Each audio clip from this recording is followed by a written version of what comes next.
CPM-നെതിരെ INL-ലും വിമർശനം. കെട്ടിട നികുതി വർധനവ്, പെൻഷൻ നൽകാത്തത് അടക്കമുള്ള ജനവിരുദ്ധ സർക്കാർ നടപടികൾ തിരിച്ചടിയായി. INL-നോടുള്ള CPM നിലപാടും ഭരണശൈലിയും തിരുത്താൻ തയ്യാറായില്ലെങ്കിൽ മുന്നണി ബന്ധം പുനഃപരിശോധിക്കണമെന്ന ആവശ്യം ഉയർന്നു. കാസർഗോഡ് കഴിഞ്ഞ ദിവസം നടന്ന ജില്ലാ കമ്മിറ്റിയിലാണ് വിമർശനം.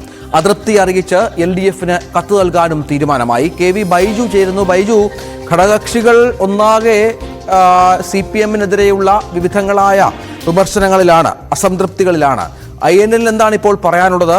ഈ നേരത്തെ പറഞ്ഞതുപോലെ ജനപ്രിയമല്ലാത്ത നിരവധി കാര്യങ്ങൾ, ജനക്ഷേമ പദ്ധതികളുടെ കെടുകാര്യസ്ഥത, ഇതൊക്കെ ചൂണ്ടിക്കാട്ടിയാണോ അതോ മറ്റെന്തെങ്കിലും ബന്ധങ്ങൾ, വിഷയങ്ങൾ ഈ മുന്നണി ബന്ധവുമായി ബന്ധപ്പെട്ടുണ്ടായിട്ടുണ്ടോ? രഞ്ജിത്തെ, ഈ തെരഞ്ഞെടുപ്പ് അവലോകന യോഗത്തിനിടയിലാണ് ഇത്തരത്തിൽ രൂക്ഷമായ വിമർശനം CPM-ന് എതിരെ ഈ യോഗത്തിൽ ഉയർന്നു വന്നത്. അതായത് തിരഞ്ഞെടുപ്പിൽ LDF-നുണ്ടായ കനത്ത പരാജയത്തിന് കാരണം CPM നേതൃത്വത്തിന്റെ ധാർഷ്ട്യവും അതുപോലെ തന്നെ രണ്ടാം പിണറായി ഗവൺമെന്റ് ഭരണ പരാജയമാണെന്ന് യോഗം ചൂണ്ടിക്കാട്ടി.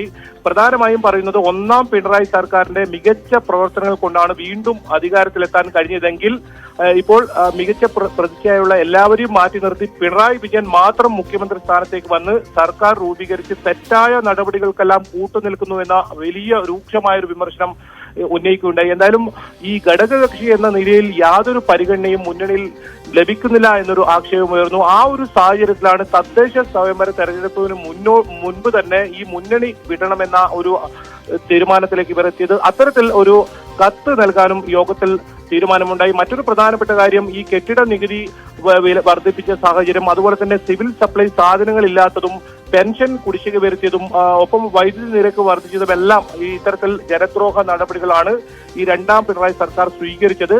മാത്രമല്ല, നവകേരള സദസ്സിലൂടെ ലഭിച്ച പരാതികളിൽ വെറും 25% പരാതികൾക്ക് മാത്രമാണ് തീർപ്പുണ്ടാക്കാൻ കഴിഞ്ഞതെന്ന ഒരു ആക്ഷേപം ഇവർ ഉന്നയിക്കുന്നുണ്ട്.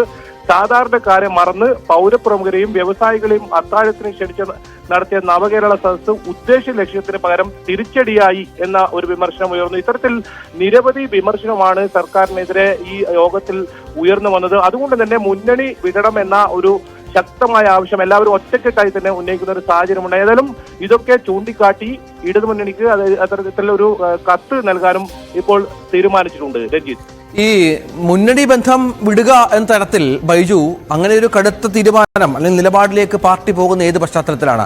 പാർട്ടിയോടും INL-നോടും, നമുക്കറിയാം INL ലീഗിൽ നിന്ന് വേറിട്ട് വന്ന് CPM-ന്റെ ഭാഗമായി നിന്ന് മലബാർ രാഷ്ട്രീയത്തിൽ CPM-ന് അത്യാവശ്യം പ്രസക്തിയൊക്കെ ഉണ്ടാക്കിക്കൊടുത്ത ഒരു സംഘടനയാണ്. നിരവധിയായ നേതാക്കൾ ഇപ്പോഴും ലീഗുമായി അടുപ്പം പുലർത്തുന്നവർ INL-ലുണ്ട് എന്ന വിവരങ്ങളൊക്കെ നേരത്തെ പുറത്തു വന്നിരുന്നു. മുന്നണി ബന്ധത്തിൽ വിള്ളലുണ്ടാകത്തക്ക വിധത്തിൽ ഈ അസംതൃപ്തി വളരുന്നുണ്ടോ?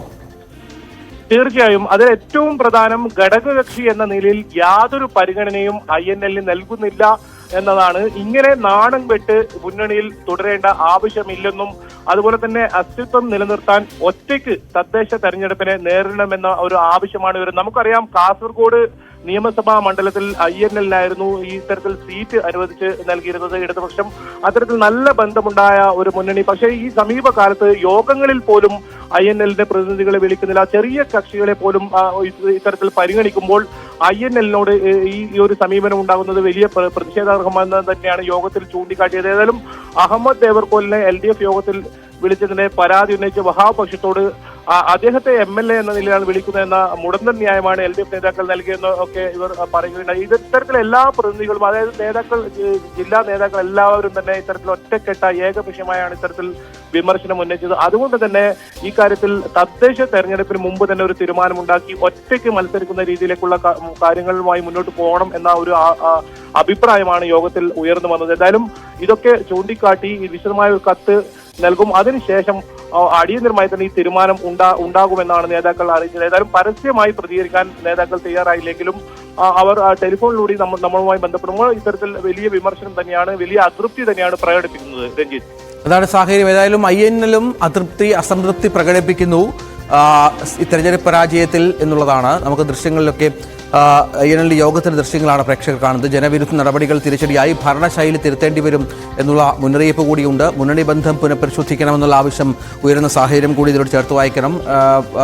ബൈജു ആണ് വിവരങ്ങൾ പങ്കുവെക്കുന്നത്. ബൈജു, ഇപ്പോൾ കാസർഗോഡ് നടന്ന ജില്ലാ യോഗത്തിലാണ് ഇത്തരത്തിലുള്ള തീരുമാനം അല്ലെങ്കിൽ ഇത്തരത്തിലുള്ള നിലപാടുകളിലേക്ക് കാര്യങ്ങൾ എത്തിയത് എന്നുള്ളതാണ്. ഒരു തിരുത്തൽ എന്ന രീതിയിൽ എന്തൊക്കെ ആവശ്യപ്പെടാനാണ്, മുന്നണി യോഗത്തിൽ എന്തൊക്കെ ആവശ്യപ്പെടാനാണ് ഇപ്പോൾ പാർട്ടിയുടെ തീരുമാനം? രഞ്ജിത്തെ, കാഞ്ഞങ്ങാട് ചേർന്ന INL ജില്ലാ കമ്മിറ്റി യോഗത്തിലാണ് ഇത്തരത്തിൽ പൊതുവികാരം ഉയർന്നത്.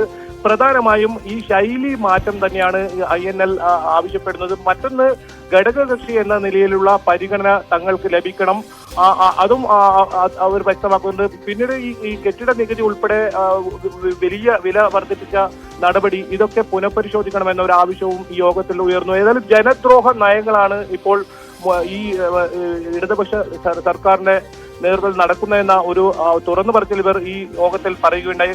മാത്രമല്ല, മുഖ്യമന്ത്രിയെ നേരിട്ട് വിമർശിക്കുന്ന തരത്തിലുള്ള പ്രതികരണം ഉണ്ടായി. അതായത് CPM നേതൃത്വത്തിന്റെ ധാർഷ്ട്യവും രണ്ടാം പിണറായി ഗവൺമെന്റിന്റെ ഭരണ പരാജയമാണെന്ന് യോഗം അത്രയും രൂക്ഷമായ നിലയിൽ പറയുകയുണ്ടായി. എന്തായാലും ഒന്നാം പിണറായി സർക്കാരിന്റെ മികച്ച പ്രവർത്തനങ്ങൾ കൊണ്ട് വീണ്ടും അധികാരത്തിലെത്തിയെങ്കിൽ രണ്ടാം പിണറായി സർക്കാരിന്റെ കാലത്ത് ജനദ്രോഹ നയങ്ങളാണ് മുഴുവൻ ഉണ്ടായത്. അതായത് നേരത്തെ പരിചയസമ്പന്നരായ മന്ത്രിമാരെയൊക്കെ മാറ്റി പിണറായി വിജയൻ മാത്രം മുഖ്യമന്ത്രി സ്ഥാനത്തേക്ക് വന്ന് സർക്കാർ രൂപീകരിച്ച തെറ്റായ നടപടികൾക്കെല്ലാം കൂട്ടുനിൽക്കുന്നു എന്നൊരു ശക്തമായ ആക്ഷേപവും ഉന്നയിച്ചിട്ടുണ്ട്. എന്തായാലും ഇതൊക്കെയാണ് ഇവർ ആവശ്യപ്പെടുന്നത്. ഇതൊക്കെ ചൂണ്ടിക്കാട്ടി ആദ്യം കത്ത് നൽകും, പിന്നീട് കടുത്ത നടപടികളിലേക്ക് നീങ്ങും എന്ന് തന്നെയാണ് ഇവരുടെ പ്രതികരണത്തിൽ നമുക്ക് മനസ്സിലാക്കാൻ സാധിക്കുന്നത്. രഞ്ജിത്ത്, അതാണ് സാഹചര്യം. INLും LDFിലെ പ്രധാനപ്പെട്ട ഘടകകക്ഷിയായ മന്ത്രിസ്ഥാനം പോലും മുന്നണിയിൽ മന്ത്രിസഭയിൽ വഹിക്കുന്ന വളരെ പ്രധാനപ്പെട്ട ഒരു ഘടകകക്ഷിക്കും എതിർപ്പുണ്ട്, വഹിച്ചിരുന്ന ഒരു കക്ഷിക്കും എതിർപ്പുണ്ട്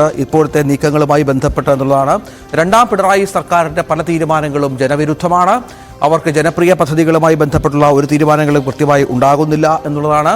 LDFിന് കത്ത് നൽകും, ഈ മുന്നണി ബന്ധം പുനഃപരിശോധിക്കണമെന്ന ആവശ്യം പോലും ജില്ലാ കമ്മിറ്റിയിൽ, കാസർഗോഡ് ജില്ലാ കമ്മിറ്റിയിൽ ഉയർന്നു എന്നാണ് നമുക്ക് മനസ്സിലാകുന്നത്. KV ബൈജു വിവരങ്ങൾ പങ്കുവച്ചു. മറ്റൊരു വാർത്തയിലേക്ക് പോയാൽ, ഇടത്